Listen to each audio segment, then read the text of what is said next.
وسيلة سرمدا وفي الخلق مني من رداء سرور وخاطبت بالبرد سيدها إلى الله والمختار وهو منير نبي لا كان لينصرها هنا وأنت لمجيء الصلاة جدير وذا الخالق يولا هلالي معا بما أعوب دير البر أنت النصير وذا الخالق تهدينا أو بي بمنيتي وذاك على المولى كريم يسير عليك صلاة منه هل مسلما مع الآل والنسال نعم بدون ومنه صلاة من سال إليك يا الكريم مدى أمور أخذني يا سبيل وسيلتي هنا وغدا يوم السماء تمور وخذني من الفجار والبر خالما إلى البر والأبرار أنت بصير فبشر ذوي الإسلام الدينات لم أكن منيرا بي الإسلام أنت منير صلاة وتسليم من الله سرمدا على خير من تسكى إليه أمور على خير خلق الله قرآن محمد شفيع الذي كل يقين وينير مع الآل والأسال حسن الغداء محمد فليسبح عني كل من سيجور على ظل الصديق رضوان ربي كما قالنا في الخير حين يسير على سيده المعروف من ربي كبير كما خسب وهو وزير ومنه لسنورين أبداه كما فاز بالنورين وهو صبور على والد الستين أسنادا كما أبان لنا بسيفه وهو شهيد على جملة الأسامي رضوان ربهم كما جاء من جاء بئس الكفور بهم أرتدي من مالك أصله على سبي الشرك بتسليسه التجور يظنونني وابن اقترابي لديهم أسيرا لهم والكل سميه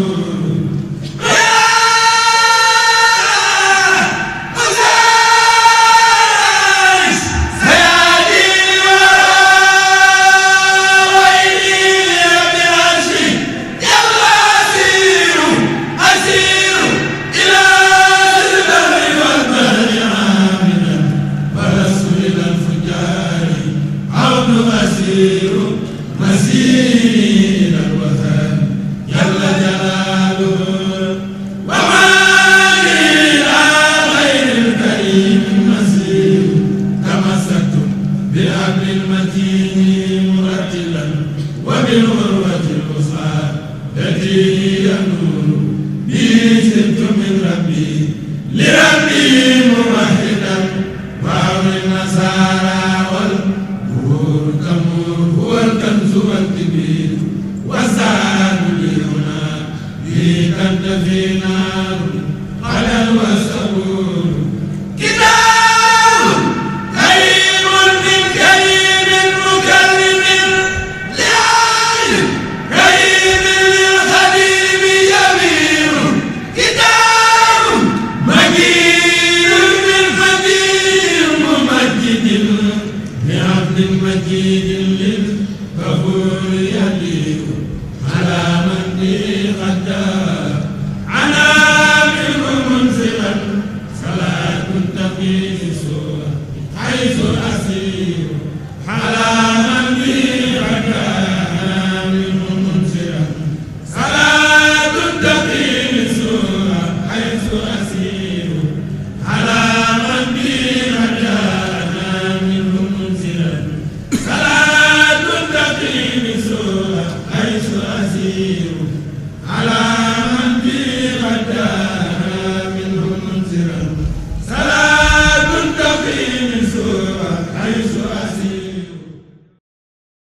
mbokki julli ci mbokki taalibe yi ñi ngi leen di ziare di leen koy saa su ne di leen koy defale fii ñi ngi fii tey ci fulku njaareem kër Serigne Mountakha Bassirou Mbacké di jëwriñu Serigne Sidil Muxtaar xalifatul am ñu koy ñaanal yàlla suñu borom yàggal ko fi lool mu ànd ak wér moo mën ay gan yu tedd tey ñu ñëwoon fii muy Chérif Mouhamad Ali Aydara muy doxkatu jàmm doxkatu lislaam doxkatu booloo bennoo di xeeñtu saa su ne maam ju tedd ja yonent bi sallallahu taala alayhi wa sallam Muhammad tey jii mu ñëwoon nag ànd ak délégation bu am solo ak sunu sëriñ sunu xarit tey seet si woon sëñ Mountakha Bassirou Mbacké nu fekk fi sëriñ Isaaxa Mbacké di jëwriñ ci kër gi di léppi sëriñ bi ñëwoon doon ko nemmeeku si kon ñu ngi koy ziare moom tamit di ko ñaanal yàlla mu yàgg fi lool te ànd ak wér kon duñ def lu dul bàyyi leen ak sëriñ Moussa Lo mu am ay laaj yi nga xam ne dana ko jël jëmale ko ci sëriñ bi mu leeral ci mbokki jullit yi mbokki taalibe yi nga xam ne ñi ngi fépp ci àdduna bi ngir nu mën a xam kan mooy Chérif kon sëñ Moussa dañ lay bàyyee kàddu gi bismillah. communauté chiite Mousdahir moom moo fi ñëw comme ni mu ko waxee mu jox ma ay questions yoo xam ne dafa bëgg pour ma poser ko ci français mooy ni Chérif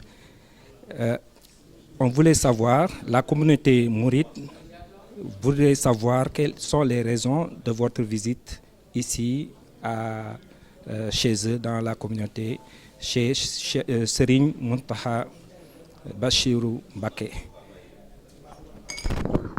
والسلام على أشرف المرسلين سيدنا ونبينا وحبيب قلوبنا محمد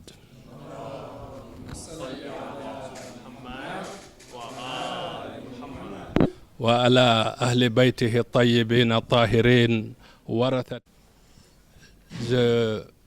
Avant tout, je vous remercie de m'avoir posé la question. En réalité, je suis ici aujourd'hui pour faire le ziyara, pour faire une visite pieuse à la famille de notre cheikh, de notre grand-père, Cheikh Ahmadou Bamba, radiyallahu anhu. Et comme vous savez, Dieu dit dans le Coran, si vous rentrez dans une maison, il faut passer par la porte. Et je pense qu'il n'y a pas une porte qui est plus grande et ouverte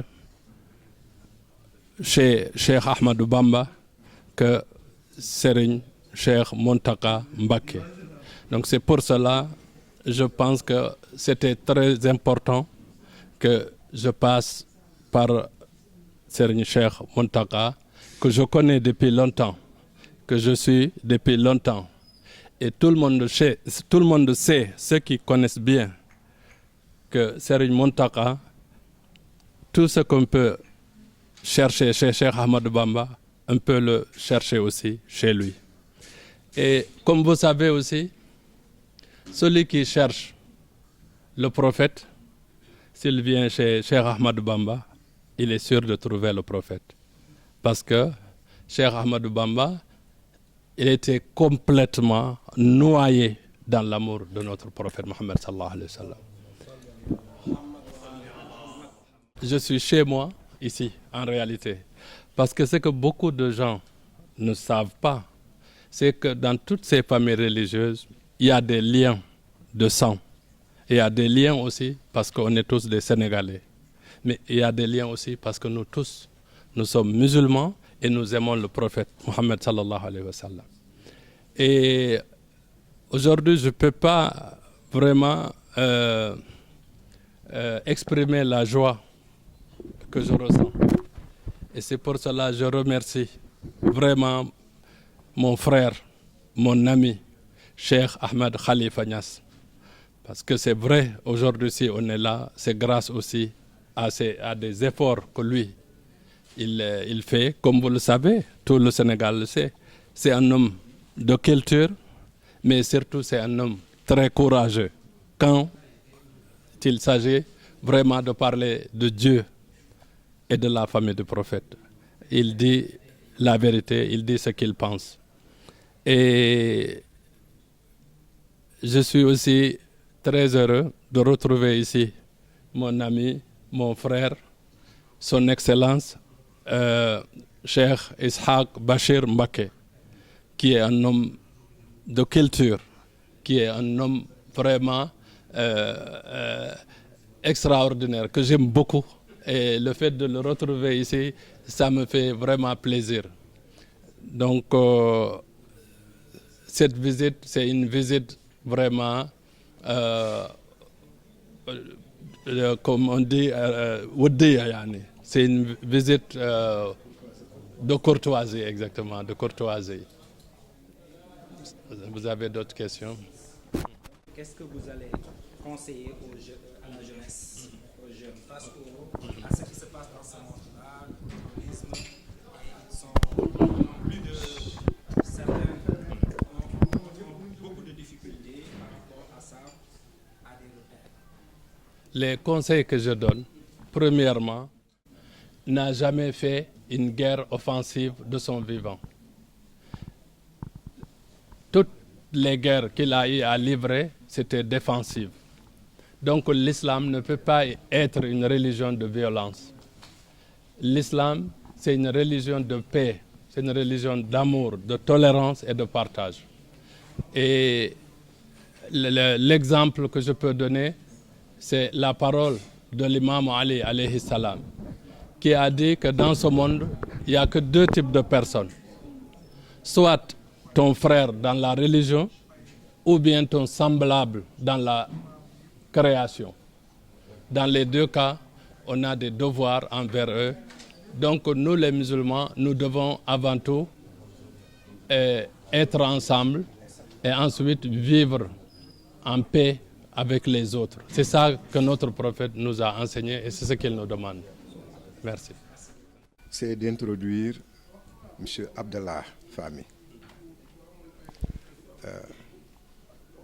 D'abord, Serigne Ishaq Mbacké, qui était à vos côtés, n'est pas là par hasard. C'est le frère de Serigne Mountakha, de même père et de même mère. Il vient donc de terminer sa mission d'ambassadeur du Sénégal dans plusieurs pays du monde.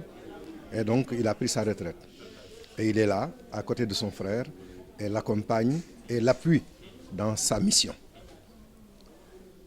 Abdallah Fahmi, que le marabout me demande de vous présenter et d'introduire à vos côtés, est bien connu de Ahmed Khalifa Niass, qu'il a trouvé ici plusieurs fois et avec lequel il échange beaucoup. Abdallah est un Tunisien, un franco-tunisien, musulman, qui a rencontré Serigne Saliou Mbacké, qui a découvert Serigne Touba et qui a adhéré à cette cause-là et à cette voie-là. Il était toujours aux côtés de Serigne Saliou. Et lorsque Serigne Saliou nous a quittés, il est venu auprès de Serigne Mountakha continuer sa mission. C'est un intellectuel émérite, un intellectuel musulman.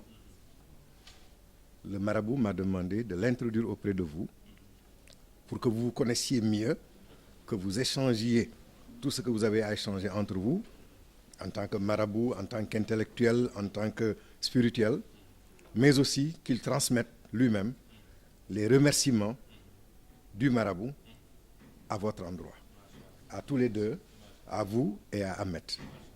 Voilà, Abdallah. Sénégalo-tunisien. Sénégalo-tunisien, voilà. Donc, moi j'en ai fini. Merci beaucoup.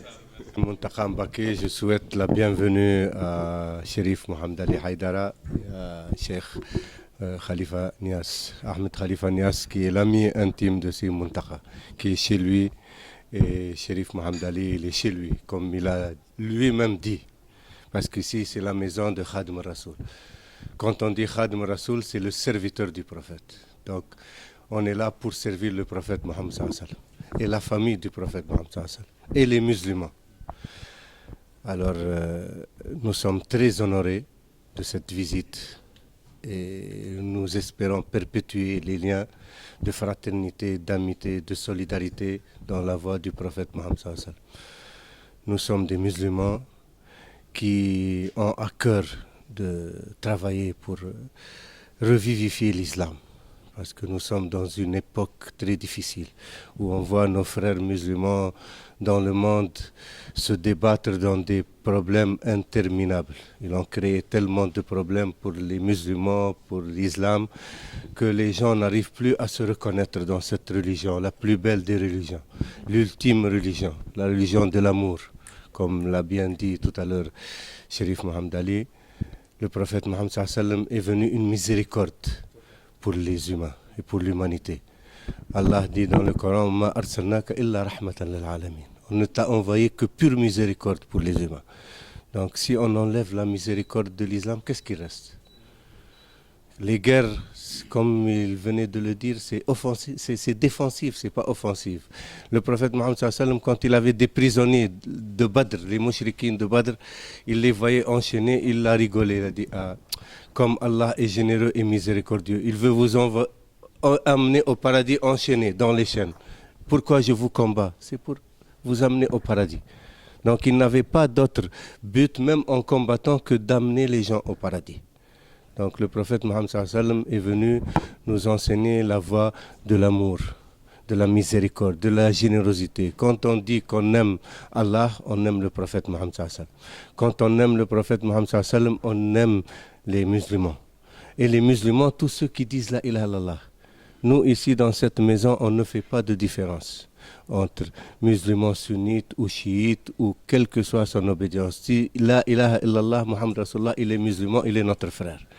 Donc on peut échanger, débattre sur des sujets, on peut être en accord ou en désaccord sur certains points, mais ça enrichit la culture, ça enrichit l'intellectualité, ça enrichit l'intelligence de l'humain.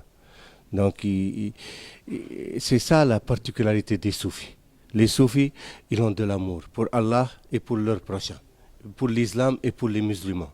Donc il n'y a que l'amour qui prévaut et la miséricorde. Le meilleur des êtres humains, c'est le plus miséricordieux envers les autres.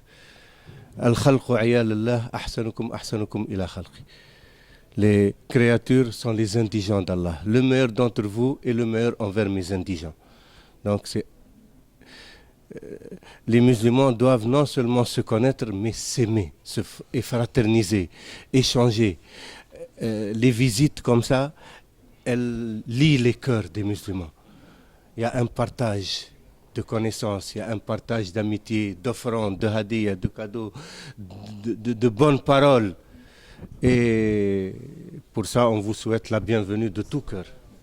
Et Siri Montaka, comme vous l'avez dit aujourd'hui, celui qui veut obtenir tout de Serigne Touba, il peut l'obtenir de Serigne Mountakha. Il représente la spiritualité dans le mouridisme, dans le pays et dans l'islam aujourd'hui. Donc quand quelqu'un vient le voir, c'est sûr qu'il sortira avec beaucoup de bénédictions et de baraka. Et nous espérons aussi recevoir de vous la baraka des prières de Cheikh Ahmed Khalifa Niass et de tous ceux qui l'accompagnent, parce que le musulman, quand il prie pour son frère musulman, Allah l'accepte. Donc, avec un cœur pur, avec beaucoup d'amour, on vous souhaite la bienvenue de la part de Serigne Mountakha, de ses disciples et de tous les mourides. Jërëjëf.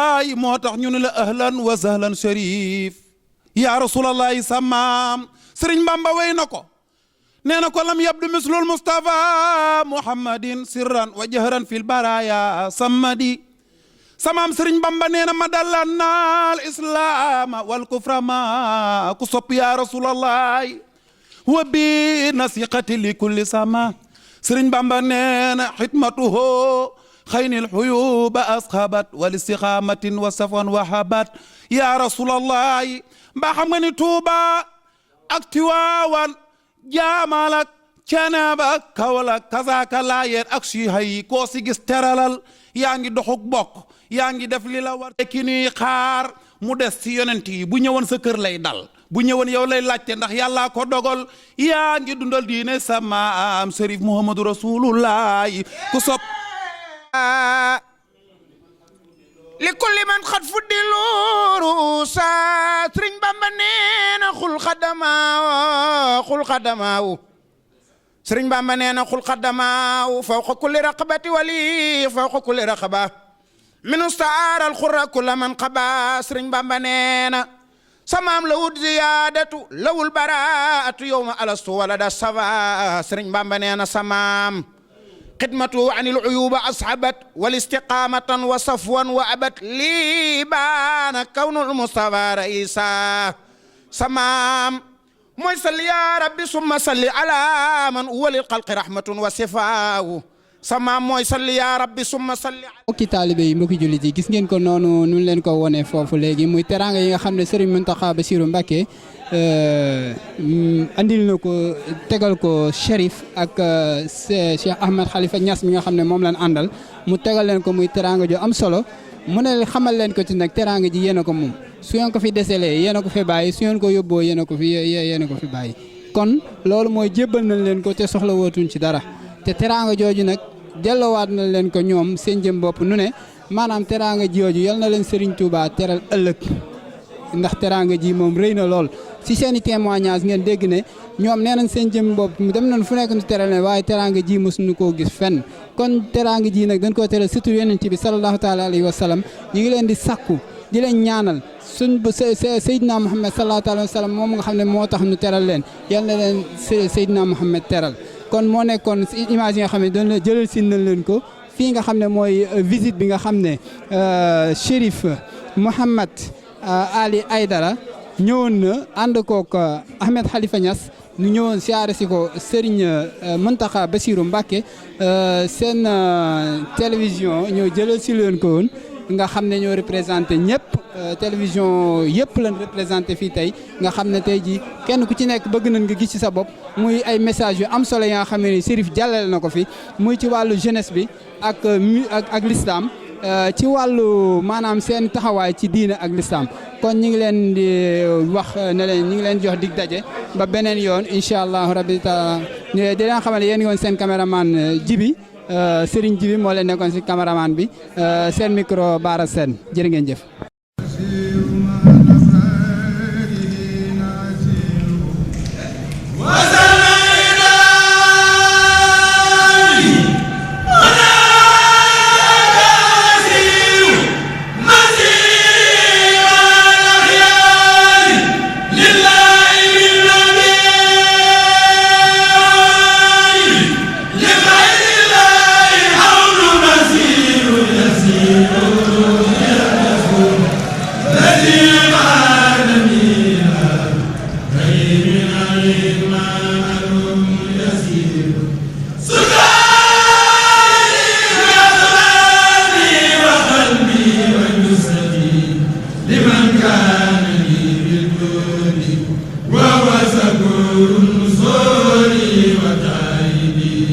ويسير لنا